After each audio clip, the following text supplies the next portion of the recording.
امام شافعی رحمت الله علیه ته وی ستا سره د الله په وجود څه دلیل دی؟ ستا نه تپوس کوم تا سره څه دلیل دی؟ امام شافعی رحمت الله علیه ورته وی زما سره د توت پاڼه دلیل دی. وی د توت پاڼه د الله په وجود دلیل دی؟ وی آو. وی څنګه؟ وی دا یو د توت پاڼه ده، رنگ اوبو ارس دی ته یو شان میلاویږي، یو د توت پاڼه ده، په ظاهره چې ورته وګوري څه پکې نشته. وی دا د توت پاڼه چې د ریخمو چینجې اخوري نو ریخم تی جوړ شي. او ورته وی چې کله د ګبین مچې اخوري نو ګبین تی جوړ شي. او وی چې کله د ګبین مچې اخوري نو ګبین تی نه جوړ شي. وی چې کله اوسۍ وخوري نو مشک و زعفران تی نه جوړ شي، مشک و عنبر. او چې وی کله بیزه اخوري نو غوشان تی نه جوړ شي. نو وی تا نه تپوس کوم چې یوه پاڼه ده دا دې زناورو اخوړله، دنده دا پکټری چا تیاری کړي دي چې د دغې یوې پاڼې نه ریخم جوړیږي، ترې نه ګبین جوړیږي، ترې نه غوشان جوړیږي، ترې نه مشک جوړیږي. نو دا پکټری چا تیاری کړي دي؟ دا پکټری د الله په وجود باندې دلیل دی چې یو ذات شته دی چې داسې پکټری تیاری کړي چې یوه پاڼه ده او کته مشیندرۍ ترې نه دا تیاری. دا د امام شافعي صاحب رحمت الله علیه نه تپوس وشو. دا ډېر رسېدلی خلکو. د امام احمد بن حنبل رحمت الله علیه نه تپوس وشو. وی تا سره د الله په وجود څه دلیل شته؟ وی آو. وی څه دلیل دی سره؟ وی د سپینو زرو یو محل می اولید سورې پکې نو، بیا می هغې کې دنده د سرو زرو محل اولید سورې پکې نو، د سپینو زرو محلو بیا د سرو زرو محلو او سورې پکې نو. او اچانک د هغې دوو محلونو نه سورې پکې نو، اچانک یو زناور رووتو او د تجربه کار زناور پشان کارونه شروع کړل. ما وی الله موجود دی. خلق ورته د سپینو زرو محل څه دی او د سرو زرو څه دی او زناور څه شی رووتو؟ امام احمد بن حنبل رحمت الله علیه ورته وایي وی د سپینو زرو محل دا اگی ده. اگی تو ګوره دا د سپینو زرو محل دی، سورې نشته. دنده پکې دا زیړ چې دي دا د سرو زرو محل دی، سورې نشته. او څه ورځې پس اگی اوچوي او چرګوړی ترې راوځي او دانې خوري په ډاګه ګرځي. یو زناور ترې راوځي او د تجربه کار زناور په شان خوراک کوي، لکه د اوبو ځای ورته معلومي، د دانې ورته معلومي او ځان له خوراک کوي. وی دا د الله په وجود باندې دلیل دی چې د دغې دوو محلونو دننه یو داسې زناور تیارول او بیا رایستل او هغه ته د خوراک طریقه معلومه او د اوبو څکلو طریقه ورته معلومه. وی دا د الله په وجود باندې ما سره دلیل دی چې الله تبارک وتعالی موجود دی او یو ذات شته دی او دا ټول نظام هغه چلی. امام مالک رحمت الله علیه نه تپوس شو. وی دا الله په دلیل سره د الله په وجود در سره څه دلیل دی؟ هغه وی دا مخلوق ته چې ګورم نو دا د الله په وجود دلیل دی. وی څنګه؟ وی دا په زرګو په کروړو په اربونو مخلوق ته وګوره، د یو آواز به د بل نه مختلفي، د یو شکل به د بل نه مختلفي، یو د بل سره ګډ وډ نشو. دا د الله په وجود باندې دلیل دی چې یو ذات شته دی. علماء لیکلي دي وی یوه ګینټه کې علما وی 26,000 خلق پیدا کیږي په یوه ګینټه کې، او 18,000 وفات کیږي، 18,000 په یوه ګینټه کې وفات کیږي، او 26,000 چې دي دا پیدا کیږي. په دغه اعتبار سره علما وی په 24 ګینټو کې 6.5 لکه خلق پیدا کیږي. دا صرف انسانان پیدا کیږي. او چې دا نور مخلوق په څومره پیدا کیږي او د هر یو رنگ د بل نه مختلف او د هر آواز د بل نه مختلف. وی دا د ما سره د الله په وجود باندې دلیل دی چې یو ذات شته. یو سړی چا خطا نه کو چې دا پلان کې دی، د یو په آواز سړی دوکه نه شو چې دا پلان کې دی. د ړندو تم خیالي، دا ړوند چې دی دا سړی د اواز نه پیژني چې اوازو کې وي پلان کې د هر انسان اواز د بل نه بدل دی د هر شکل کې به داسې نکته یي چې په هغې به هغه د بل نه بدلي زه به ستا ومنمه د خټې نه یو 100 شکلونه جوړ کا او یو د بل نه مختلف 100 جوړ کا 100 انسانان جوړ کا او یو د بل نه مختلف ته قدرې د خټې نه جوړ او هغه 6.5 لکه پیدا کي او یو د بل نه مختلف دا په هر شواروس کې پیدا کی امام اعظم ابو حنیفه رحمت الله علیه دور خلیفه مهدی دا یو بادشاه دا هغه په دربار کې یو تحریر اوچت شو ورته وی الله موجود نه منه الله ذات موجود نه منه ما کو څوک د سرې نو مالې مناظرې لرا خلیفه مهدی وی دا د امام اعظم ابو حنیفه دور دی رحمت الله علیه وی هغه پسې په سوال جواب هغه ورته وی راوي امام اعظم ابو حنیفه رحمت الله علیه پسې سوال جواب خالی دا بادشاہان چې به ارسل کو خو د علماو مقام به ورسره و عالم له به یو مقام ورکو عالم ته چې به ضرورت راغې مسلې له به یې رابلو تپوس به یې کو اوس خو عوام د علماو نه د مسایلو تپوسونه بادشاهان او عمرا او د علماو رهنمایي کول د علماو نه رهنمایي اخیستل دا خو ډېره لرې ما خپل یو کس ته ویم ته دا کاروبار د پلانکۍ کمپنۍ کې ما د دغې شرایط کتلي دا شرعي ته ورټیک نه دي زما رایې دا ده زما خو تا سره تعلق دی نو چې دا ته نه کوې نو ښه ما ته یې تا یو عالم نه تپوس کړی چې دا کاروبار کې دي حساب شته وی سړی به پیسې ګټي او د عالم نه به تپوس په پیسو ګټلو کې به سړی د عالم نه تپوس چې بالکل دې ولې خبره ده چې ته د عالم نه تپوس نه کوې او پخپله وي په پیسو ګټلو کې خلک د عالم نه تپوس نه کوي چې دا روا دی که ناروا خو یې ګټه کوه وایي تپوس په پسه کې کوي چې رزق دې حرام دی او ګټه دې حرامه ده عبادت دې نه قبلېږي بچي دې حرامیان پیدا کېږي ډېره بل اهمه مسله شته دا زموږ د عوامو جواب دی وي پیسو کې به د عالم نه تپوس نشته دی امیر المؤمنین چې دا دکانداران سیل کړي چې یو څو دکانداران سیل کړي چې وګرځي پې چې ورته وایي چې ته مضاربت پېژنې ته بیه مرابحه پېژنې ته بیه تولیه پېژنې ته دا قسمه بیې پېژنې اجاره پېژنې زمینداره او عشر پیژنې زکات او عشر کې فرق پیژنې او اجاره پیژنې نه پیژنم چې دکانونه ور ټول سیل کې چې دا وپېژنم بیا راشه پیل بیا به تا ته پته ولګي چې د عالم نه تپوس ته ضرورت په هر صورت رهنمایي اخلی نن سبا ډېرې داسې کمپنۍ او داسې کاروبارونه راوتي دي په څه طریقه باندې سړی مجبور کړي او د سود لارې ورته کولاوي تپوسونه تپوس کوئ بعضې موبایلو کې هغه اکاونټي د ټیلینار کې اضافي پیسې وله پسې ورکوي چې دی پکې پیسې ساتي سهولیات پکې هم ډېر دي خو بل طرف ته اضافي پیسې په پیسو پسې ورکول کومنټونه ورکوي سړی به ورته وایي چې دا انعام ورکوي د کمپنۍ د طرف نه چې په هغې اکاونټ پسې تاله په پیسو پسې پیسې درکوي نو دا بیا سود دی معلومات کوئ ځان له هسې رزق مه مشتبه کوئ نو خلیفه مهدی بادشاه چې هغه دهري انکار وکړو نو هغه وی امام اعظم ابو حنیفه رحمت الله علیه ته سوال جواب وکړي یو فقیه مونږ سره شته که نه امام صاحب پسې اطلاع راغله خو امام صاحب خار هغې طرف ته او دا بادشاه د دریاب نه دې طرف ته منځ کې پکې دریاب امام صاحب چې راته نو ښه قصدن عمدن لیټ را روان شو ټیم یې ډېر لیټ دلته دې چغې والې وي موږ مناظره وګټله امام اعظم ابو حنیفه رحمت الله علیه وي ماسخوتن ته راورسېد چې راغې وي هغې ورته وی چې ته لیټ شوې ډېر زیات وی چې په لاره مې ډېر یو ناشنا کار ولیده هغې لیټ کړی وم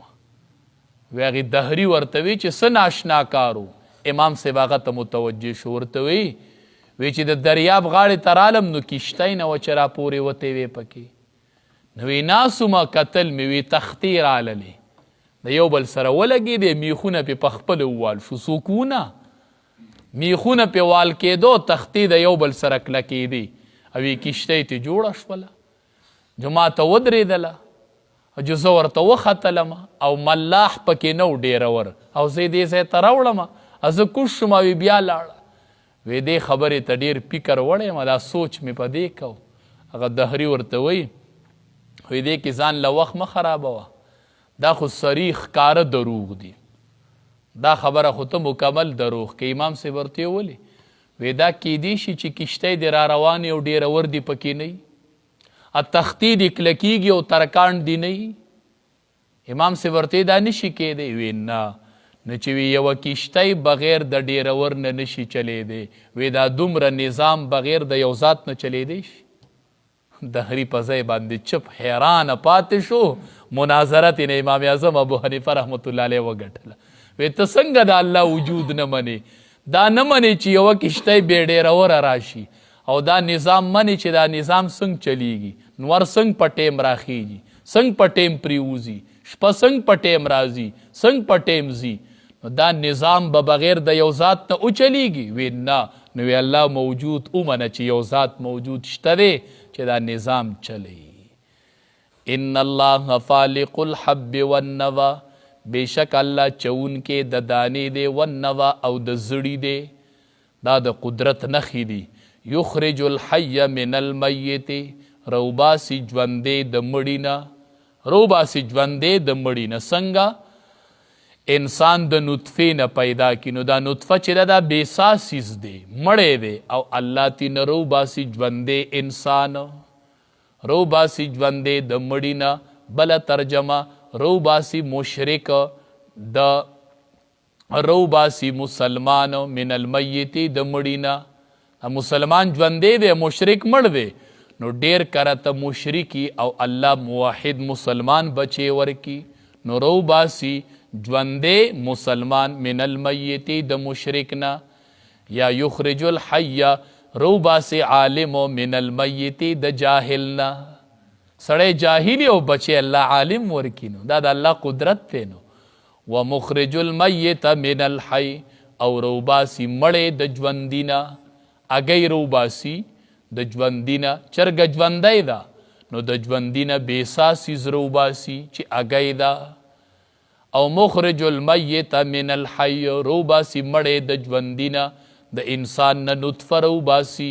نو نطفه مړې دی او انسان ژوندی دی مشرک پیدا کی د مسلمان نه یخ مخرج المیت ریستون کې د مړي دی یعنی د مشرک دی من الحی د ژوندي او د مسلمان نه پلار به مسلمان او بچې مشرک روباسي جاهل من الحی د عالم نه پلار بای عالم او بچے بای جاہلی پلار بای جاہلی او بچے بای عالمی ذالکم اللہ دا ستاسو اللہ دے دا ستاسو اللہ دے چی دانی سیری اڈو کی سیری جوندے دا مڑی نو مڑے دا جوندی نرو باسی فانا تؤفکون نو تاسو کم طرف تا اڑولی روانی دا تاسو سکوئی فالق الاسباح چون کے دے اسباح دا سبا سبا وشلی کنا چون کې د سبا دی تیارا ختم کی او د رڼا یو مزې راولي هغه تور مزې ختم کی او د رڼا مزې راولي د ټولې دنیا خلق تې راټول شي دا الله چې دا شپه شپه کړي دا دې ورځ کی او دا ورځ چې ورځ کړي دا دې شپه کی نشي کولی فالق الاسباح چون کې د سبا دی وجعل اللیل سکنا ګرځولې د شپه سکنه ذریعه د آرامو په دې کې سړي ته سکون راځي په شپه کې سکن ار هغه شي ته وایي چې په هغې سره بنده ته آرام راځي شپه الله سکن ګرځولی دی د آرام ذریعه ټول په ټوله خلق د ورځې ستړي شي د شپې بیا آرام وکړي تازه شي سار پکې چستګي پیدا شي کو دا ټول خلق وایي چې الله شپه د آرام ګرځولې مونږ د آرام دا ټیم بدلو په بین الاقوامي سطح په ټوله دنیا کې اتفاق وشي چې دا شپه راړو د ماسپښین نه مازدیګر ته د ماسپښین نه د ماښامه پورې به آرام کو د شپې به کار کو نو دا به ونه شي نه کنه نشي کېدی او به شي څنګه خلق خو به ته متفق کې نو د دې زناورو سره بسي چل کوي ته خو به دا ځان له د آرام ټیم مقرر کې خو زناور به د ماسپښین نه د ماښامه پورې څوک کوده کوي دا مرغۍ چې جالو ته راځي دا د ماسپښین نه د ماښامه پورې نه راځي وسط ټوله دنیا وکي خو چې الله کم څیز د سکون ګرځولی هغه نشي بدلولی وجعل اللیل سکنا ګرځولی د شپه سکنا ذریعه د آرام دا آرام ځای دی نو سکن د سکون نه دی سکن او سکون هر هغه شي ته وایي چې په هغې سره بنده ته آرام راځي قرآن کې 3 څیزونه یې ویلي دي یو شپه او بل کور وجعلنا من بیوتکم سکنا مونږ ګرځولی دي د کورونو ستاسو نه سکون بل لتسکنو الیها چې تاسو سکون حاصل کوئ د بیبیانو سره 3 څیزونه الله د سکون ګرځولي ذهن پې وچلوه شپه کې سړي ته څنګه آرام راشي سار اډوی نه چې ما پرون دا کارونه کړي بل کور دی د سړي د خاورو کوډګۍ ولی نه هغه د یو ترپال ولی نه خو چې دی ورته راغې خپل کور ته ده ته به سکون راځي ټولې ستړې به ختمي الله وی کور سکون دی که هر څومره په ظاهره خراب دی خو الله ورته سکون ویلی تا ته به پکې آرام راځي دریم الله بیبیم سکون ګرځولی دی ویلی تسکنو الیها چې تاسو د دې بیبي سره سکون حاصل کوئ اوس خو الټه شوي دي خو به هر صورت سکون ورته الله ویلی دی اشرف علي تانوي رحمت الله علیه لیکلی دی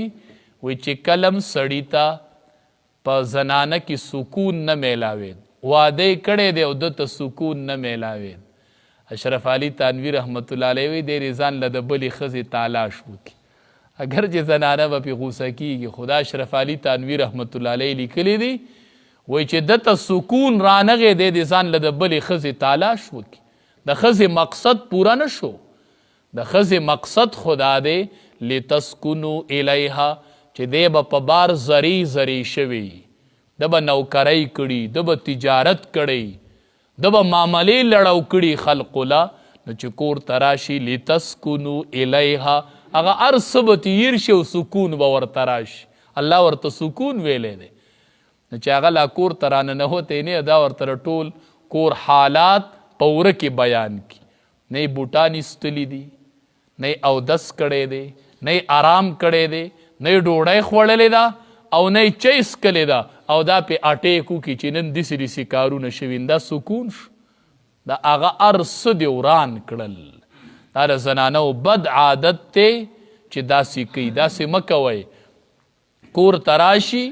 هسې هغه د ستړو ځای دی وی به یې ورته آرام وکړي روټۍ وخوري مازغی په اطمینان شي ګینټه دوه تیر شي په طریقه باندې ورته هغه خبره وړاندې کا نو بیا سکون صحیح دی لتسکنو الیها چې تاسو ورسره سکون حاصل کوئ نو لږ صبر او استقامت چې زنانه شروع کې ډېره فایده به وشي تاسو ته ما نه ویلي د نبی علیه السلام دور کې یو صحابي د کوره وتو په دویم چتې کور و لاندې د سخر کور بیبي ته یې وی د کوره اوزم خدا دا سامان مې تا ته وغورځو زما د راتلو پورې به د کوره نه وځي بیبي وی ټیک ده نو چې خاون یې ووتو نو دی کې پلار لاندې چت کې بیمار شو د نبی علیه صلات السلام پسې استازی راولېږو وی د پلار تپوس کولی شم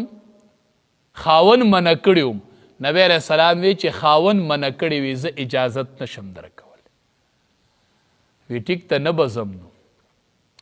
اطلاع یې راولېږله وی پیغمبره مرض سیوا شو پلار مې وفات شو اخیرې زیارت یې کولی شم چې یو نظر یې ووینم نو نبی علیه السلام ورته وی چې خاون اجازت نه دی کړی زه اجازت نشم درکولی د دواړو جهانو سردار وی زه اجازت نشم درکولی